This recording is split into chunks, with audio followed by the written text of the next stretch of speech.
Hello everyone. आज हम लोग सीखने वाले हैं कि पूर्णांकों को आरोही क्रम में किस तरह से सजाते हैं। तो आज हम लोग इस वीडियो को स्टार्ट करते हैं। तो चलिए देखते हैं फर्स्ट प्रश्न को। तो निम्नलिखित पूर्णांकों को आरोही क्रम में व्यवस्थित करें। तो चलिए हम लोग इसको आरोही क्रम में व्यवस्थित करते हैं। तो इसको सजाने से पहले हम लोग को ये समझना होगा कि पूर्णांकों में कौन बड़ी और कौन छोटी संख्या होती है। तो इसको जानने के लिए हम लोग संख्या रेखा पर थोड़ा सा ध्यान देंगे। तो चलिए अब हम लोग संख्या रेखा पर चलते हैं। तो देखिए यहाँ पर संख्या रेखा में पूर्णांकों को इस तरह से दर्शाते हैं जैसे हम लोग यहाँ पर देख पाते हैं। संख्या रेखा मतलब एक रेखा खींचना होता है और उसमें उस रेखा को छोटे छोटे खंडों में खंडित करते हैं, मतलब उसको बिंदु से खंडित करते हैं। तो बीच में हम लोग शून्य लिखते हैं और शून्य के दाहिनी ओर हम लोग धनात्मक संख्या को दर्शाते हैं और शून्य के बाईं ओर हम लोग ऋणात्मक संख्या को दर्शाते हैं। मतलब कहने का मतलब है कि शून्य के दाहिने ओर जितनी भी संख्या होगी वह सब अपना धन होगा और शून्य के बाईं ओर जितना भी संख्या होगी वह संख्या माइनस में होगी। मतलब वह एक तरह से हम लोग समझेंगे कि ये सब कर्जा वाला संख्या है, मतलब कर्जा वाला संख्या। और इधर का अपना ही संख्या मतलब अपना ही धन का समझेंगे। तो इधर का मतलब शून्य से भी जितनी भी संख्या होगी ना सब शून्य से भी छोटी होगी और इधर का तो शून्य से बड़ा ही होगी। मतलब कि हम लोग समझने की कोशिश करेंगे। माइनस में जितनी भी संख्या होगी ना वो सब जितना भी दिखने में बड़ा होगा एक्चुअली में वह उतना ही छोटा होगा। कहने का मतलब है कि देखिए यहाँ पर -8 लिखा हुआ है और -8 और इधर में लिखा है -1। मतलब हम लोग समझेंगे -1 से -8 बड़ा है, मतलब एक्चुअली में ये -1 से छोटा है। तो हम लोग समझने की कोशिश करेंगे। मतलब माइनस में जितना भी बड़ा संख्या रहेगा वह उतनी ही छोटी होगी। तो एक तरह से समझेंगे ये मतलब कि जिसके पास धन होगा उसको तो कोई कर्जा लेने की आवश्यकता ही नहीं होगी। जिसके पास धन नहीं है वही ना कर्जा लेंगे। इसका मतलब समझेंगे कि जो जितना ज़्यादा कर्जा लेगा वह उतना ही छोटा आदमी रहेगा, जितना कम कर्जा लेगा वह उतना ही मतलब उससे बड़ा रहेगा। मतलब कि जिसको ज़्यादा पैसा चाहिए वही ना कर्जा लेगा, जो गरीब ज़्यादा रहेगा वही ना ज़्यादा कर्जा लेगा। इसका मतलब ये इधर का मतलब जितना भी बड़ा है मतलब सबसे छोटा है ये। तो चलिए अब हम प्रश्न की ओर बढ़ते हैं। तो प्रश्न में लिखा है -20, 15, 3, 0, 4 और 5। तो इसको आरोही क्रम में कैसे सजाएंगे। तो यहाँ पर हम लोग सजाते हैं।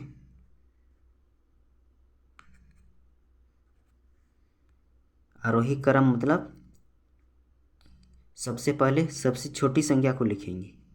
आरोही क्रम मतलब यही होता है। तो हम लोग सबसे छोटी संख्या से शुरू करेंगे। तो इसमें हम लोग को सबसे छोटी संख्या ढूंढना है। तो यहाँ जब हम लोग वहाँ संख्या रेखा में गए थे तो वहाँ हम लोग समझ लिए हैं कि जो संख्या माइनस में सबसे बड़ी रहेगी वो संख्या सबसे छोटी होगी। तो यहाँ पर देखते हैं सब माइनस में सबसे बड़ी संख्या कौन है। तो यहाँ पर देख पाते हैं -20 है, तो ये हम लोग का सबसे छोटी संख्या हो। यहाँ पर लिखेंगे -20 और इसके बाद माइनस में क्या है 4, तो यहाँ पर लिखेंगे -4। और -4 से बड़ी कौन है? -4 से बड़ी है 0, तो यहाँ हम लोग लिखेंगे 0। 0 से बड़ी कौन है? 3, तो यहाँ हम लोग लिखेंगे 3। 3 से बड़ी कौन है? यहाँ पर है 5, यहाँ पर हम लोग लिखेंगे 5। और इससे बड़ी कौन है? 15, तो यहाँ हम लोग लिखेंगे 15। हम लोग लिख लिए आरोही क्रम में। अब हम लोग देखते हैं दूसरा नंबर। दूसरा नंबर में भी उसी तरह ही होगा जैसे हम लोग पहला नंबर में किए। तो अब हम लोग देखते हैं यहाँ पर सबसे छोटी संख्या कौन है। सबसे पहले हम लोग को माइनस वाला को ही ढूंढना है। तो माइनस वाला में सबसे बड़ा कौन है, ये पहले हम लोग को ढूंढना है। तो यहाँ पर देखते हैं माइनस में सबसे बड़ा है 102, तो इसका मतलब हम लोग का हुआ कि 102 सबसे छोटा है। तो सबसे छोटा वाला को हम लोग लिख लिए। इसके बाद हम लोग को इससे छोटा वाला को ढूंढना है। तो इसमें फिर हम लोग को जाना है -52। यहाँ पर हम लोग -52 को लिख लिए।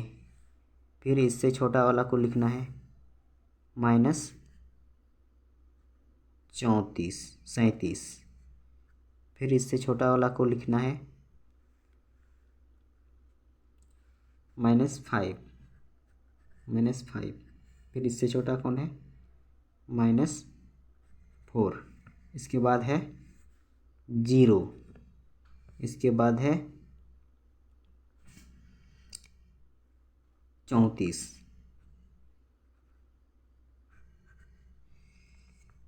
हम लोगों ने देखा था कि संख्या रेखा में जो सबसे बड़ा माइनस वाला होगा वही सबसे छोटा रहेगा।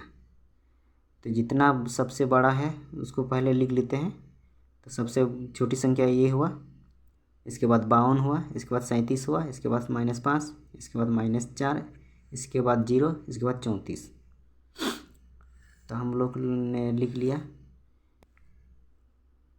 यहाँ हम लोग का है 2 नंबर प्रश्न। निम्नलिखित को आरोही क्रम में व्यवस्थित कीजिए। आरोही क्रम मतलब होता है घटते क्रम में। पहले हम लोगों ने समझ लिया है कि बढ़ते क्रम में किस तरह लिखना है, तो उसी का उल्टा हम लोग को करना है, मतलब घटते क्रम में। तो हम लोगों को यहाँ सबसे पहले बड़ी संख्या को लिखना है। तो बड़ी संख्या हम लोग का क्या है, यहाँ पर देखेंगे। बड़ी मतलब जो धनात्मक में बड़ी होगी वही सबसे हम लोग लिखेंगे। धनात्मक मतलब इधर का हुआ हम लोग का धनात्मक संख्या का में इधर का, तो इधर से शुरू होगा बड़ी, इधर से इधर बाईं की तरफ चलेंगे। तो ऐसे करके हम लोग चलिए लिख लेते हैं। यहाँ पर हम लोग को खोजना है सबसे बड़ी संख्या। सबसे बड़ी हम लोग यहाँ का है 20। इसके बाद है 20 के बाद है 15। 15 के बाद है 11। 11 के बाद है 0। 0 -2। इसके बाद है -5। अब हम लोग बढ़ते हैं 2 नंबर क्वेश्चन की ओर। यहाँ पर हम लोग उसी तरह लिखेंगे जैसे हम लोगों ने पहला वाला प्रश्न किया। तो यहाँ पर हम लोग फिर से बड़ी वाला संख्या को खोजना है। सबसे बड़ी क्या है यहाँ पर? यहाँ पर है 121। इसके बाद है 54। 54 के बाद है हम लोग का यहाँ है 0। 0 के बाद है हम लोग का -3। इसके बाद है -31। इसके बाद है 99। चलिए हम लोग ने अवरोही क्रम में लिख लिया। अब हम लोग बढ़ते हैं आगे की ओर।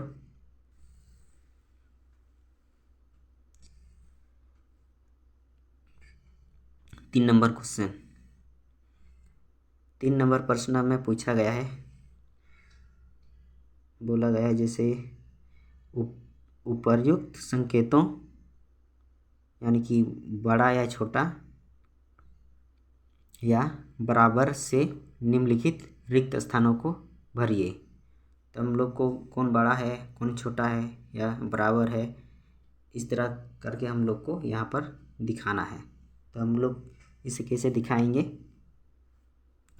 तो इसको जानने के लिए पहले हम लोग को ये वाला प्रश्न को हल करना पड़ेगा। तो इसको हल करने से पहले फिर हम लोग एक चीज़ को जान लेते हैं, इसको जानना बहुत ही ज़रूरी है। तो यहाँ पर देखिए एक चिन्ह होता है जो कि यहाँ पर आप लोग देख पाते हैं, माइनस नहीं, यहाँ पर है धन यानी कि जोड़ गुना जोड़ बराबर जोड़ ही होता है। घटा गुना घटा बराबर जोड़ होता है। फिर जोड़ गुना घटा बराबर घटा होता है। फिर घटा गुना जोड़ बराबर घटा होता है। अब हम लोग इस तरह भी कह सकते हैं, plus into plus equal to plus, minus into minus is equal to plus, plus into minus is equal to minus, minus into plus is equal to minus. तो चलिए ये वाला अब लोगों ने जान लिया, इसको नोट कीजिएगा। अब यहाँ जाते हैं प्रश्न की ओर। तो प्रश्न में लिखा हुआ है -8 प्लस -5। पहले हम लोग इसको देखना है, चिन्ह को देखेंगे, पहले चिन्ह को सॉल्व करेंगे। तो हम लोगों ने देखा यहाँ पर कि माइनस, यहाँ पर देख लेते हैं, प्लस इंटू माइनस बराबर माइनस होता है, प्लस इंटू माइनस बराबर माइनस। तो यहाँ पर हम लोग को इसको देखना है, प्लस और माइनस को। तो माइनस और प्लस बराबर माइनस होता है, तो यहाँ पर हम लोग लिखेंगे 8 और इसको माइनस और प्लस यहाँ पर माइनस लिखेंगे और यहाँ 5 को उतार देते हैं। तो बराबर कितना हुआ हम लोग का, 8 कर्जा में है, ये भी कर्जा में है, 8 5 -13, कर्जा कर्जा मिलाएंगे तो टोटल कर्जा होगा 13 रुपया हम लोग का। यहाँ 13 हुआ और यहाँ हम लोग देखते हैं -8 है, -8 है, इधर भी -5 है, ये भी कर्जा है और ये भी कर्जा है, मतलब दोनों कर्जा कर्जा कितना हुआ -13 रुपया।